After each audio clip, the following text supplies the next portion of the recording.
43টা একটা কি মৌলিক সংখ্যা। ক্লাসরুম নাকি স্টোর রুম তা বোঝা দায়। শ্রেণীকক্ষে মজুত রয়েছে গ্যাস সিলিন্ডার, চাল ডালের বস্তা, সবজি আর মিড ডে মিলের সামগ্রী ভর্তি ড্রাম। সেই শ্রেণীকক্ষে দিব্যি চলছে পঠন পাঠন। এমনই দৃশ্য কাকসার মলানদিঘি গ্রাম পঞ্চায়েতের বিষ্ণুপুর অবৈতনিক প্রাথমিক বিদ্যালয়ে।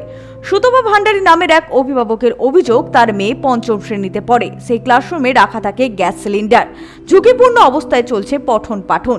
জিনিসপত্রে ভরা থাকে ক্লাসরুম। তাদের দাবি দ্রুত শ্রেণীকক্ষ বাড়ানো হোক।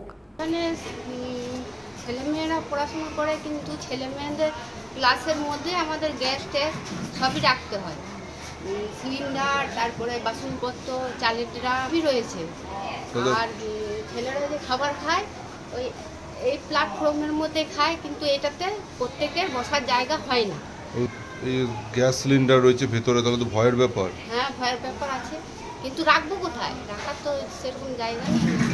বিদ্যালয়ের প্রধান শিক্ষক বাপি হাজরা বলেন, প্রাথমিক বিদ্যালয়ে রয়েছে 6টি ক্লাসের জন্য 6টি রুম, একটি অফিস রুম, কোনো স্টোর রুম নেই। সেই জন্যই মিড ডে মিলে যাবতীয় জিনিসপত্র রাখা হয় পঞ্চম শ্রেণীকক্ষে। প্রায় 150 পড়ুয়া রয়েছে এই বিদ্যালয়ে, কিন্তু মিড ডে মিলের খাবার খাওয়ার জন্য রয়েছে 30 জনের বসার মতন ছাউনি। সেজন্য বেশিরভাগ পড়ুয়াকে রোদের মধ্যে বসে খেতে হয়। তিনি জানান, এ বিষয়ে একাধিকবার ঊর্ধ্বতন কর্তৃপক্ষকে জানিয়েছেন, কিন্তু কাজের কাজ কিচ্ছু হয়নি। 6টি শ্রেণীকক্ষ এবং 6টি ক্লাস, শিশু শ্রেণী থেকে পঞ্চম শ্রেণী পর্যন্ত 6টি ক্লাস, 6টি শ্রেণীকক্ষ। এক্সট্রার কোনো আমাদের শ্রেণীকক্ষ নেই। আর তাই আমাদের শ্রেণীকক্ষের মধ্যে সব কিছু জিনিসপত্র রাখতে হয়। চাল, সবজি,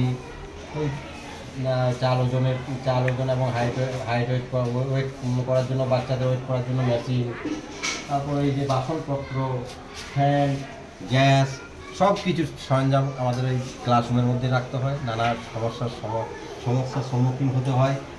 টিএলএমও ইউজ করতে পারি না ঠিকমতো। টিএলএমের পাশে আমাদের চালের ড্রাম রাখা আছে। আর আরও অন্যান্য রুমে যেমন বাচ্চাদের কি বসার উপযুক্ত জায়গা নেই, তার পেছনে কি শোকেস, বই রাখার টেবিল, নানা ধরনের স্কুলের যন্ত্রপাতি রাখার কি আরও জিনিসপত্র, এছাড়া বাক্স, নানা ধরনের ভাঙা চোরা যেসব স্কুলের জিনিসপত্র, সেগুলো স্কুলের ক্লাসরুমের মধ্যে রাখতে হয়, কারণ অতিরিক্ত শ্রেণীকক্ষ না থাকার জন্য। ঊর্ধ্বতন কর্তৃপক্ষ বহুবার ওনারা ভিজিট করেছেন, ওনাদেরকে বহুবার বলেছি, তাদের নোট দিয়ে গেছেন, ভিজিট ইয়েতে নোট দিয়ে গেছেন যে হ্যাঁ একটা শ্রেণীকক্ষ প্রয়োজন আছে এবং ডাইনিংয়ের প্রয়োজন আছে, ওনারা থেকে গেছেন।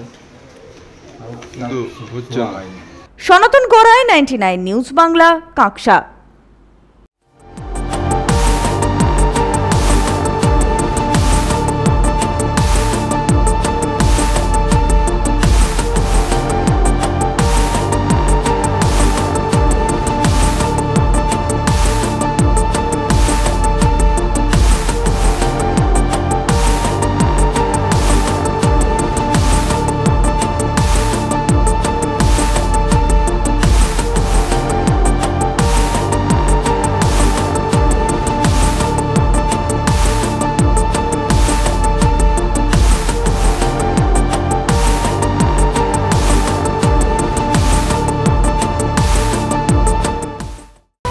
আপনারা দেখছেন 99 নিউজ বাংলা। বদলাবো আমরা।